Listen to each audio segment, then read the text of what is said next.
Je souhaite la bienvenue à toutes les personnes présentes. Je suis heureux d'accueillir aujourd'hui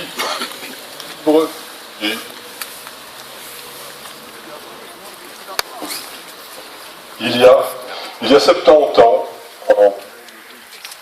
c'est un peu trop loin. Trop loin. Ah, je vais donc approcher.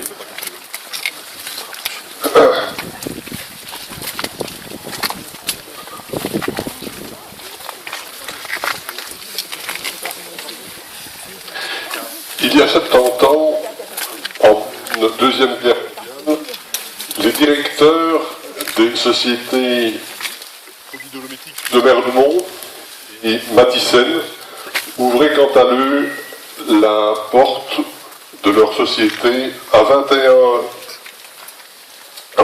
personnes d'origine juive mises au travail forcé par l'occupant dans leur carrière.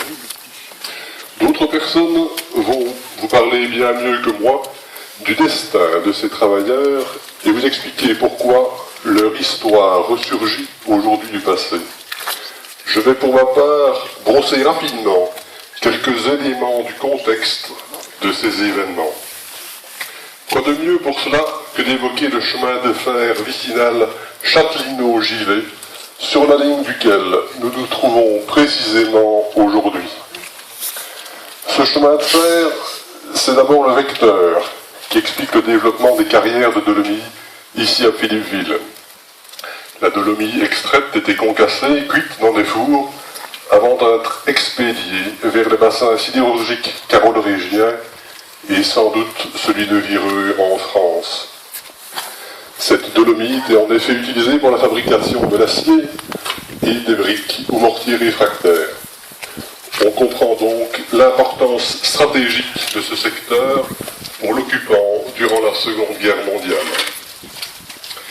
Ce chemin de fer est aussi celui qui a emporté nos soldats dès la drôle de guerre, mais aussi les travailleurs italiens immigrés arrivés durant les années 20. Ces départs ont sans nul doute laissé les carrières dans un manque cruel de main-d'œuvre. Cette pénurie a, semble-t-il, servi d'explication, voire de prétexte, à l'effondrement de la production, d'explication ou de prétexte à l'effondrement de la production des usines durant les premières années de la guerre. Pour évacuer ces prétextes et augmenter la production, l'occupant imposa alors la mise au travail obligatoire de ce qu'il appelait les asociaux et un contrôle très strict des employeurs.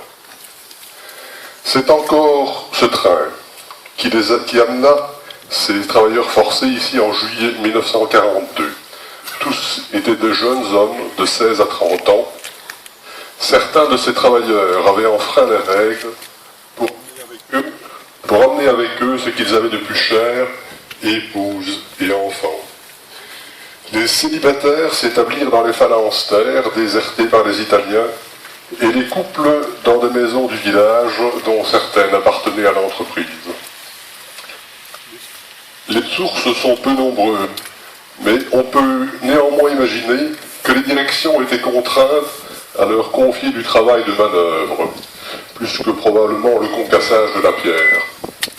Si on se réfère à d'autres carrières de l'époque, ils devaient réduire à la masse des blocs bruts en morceaux de 15 cm et les charger dans des wagonnets, et ceci à raison de 9 à 16 tonnes par jour. Ils partageaient sans doute en tout point la dure vie des travailleurs de l'époque, et s'apparaissent d'ailleurs dans les registres du personnel des sociétés d'alors et dont le groupe Ouest a hérité en devenant propriétaire de cette carrière en 1988. Mais au-delà de l'aspect physique du travail, d'autres choses rendaient la vie bien plus difficile encore à ces travailleurs. L'humiliation, puisque les contacts avec les autres ouvriers étaient interdits et les enfants privés d'école.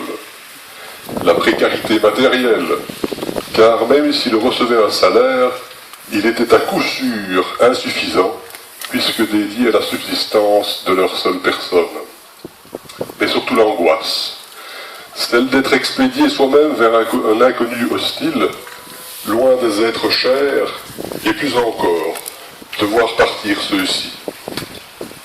Et même s'ils ont trouvé des appuis parmi la population locale, ils ont eu aussi affaire à de tristes personnes qui donnaient à leurs idées ou à leurs intérêts plus de valeur qu'à celle de la vie humaine. La menace était omniprésente. Le chemin de fer, c'est aussi le symbole de la résistance. Et plusieurs des travailleurs forcés en furent membres, même avant leur séjour en Merlemont. Il est probable qu'ils se soient prêtés aux ordres de l'occupant pour étendre jusqu'ici leur travail de sape. Nous n'aurons donc pas aujourd'hui uniquement des victimes, mais aussi des combattants de l'ombre.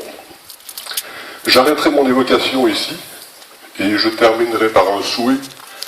Cette stèle témoigne dès ce jour de l'injustice et des souffrances, dont furent ces travailleurs et leurs proches, que cette reconnaissance leur rende le fardeau du passé un peu moins lourd à porter. Je cède maintenant la parole à Madame Philibert, dont les recherches ont permis de sortir cette page d'histoire locale de l'oubli.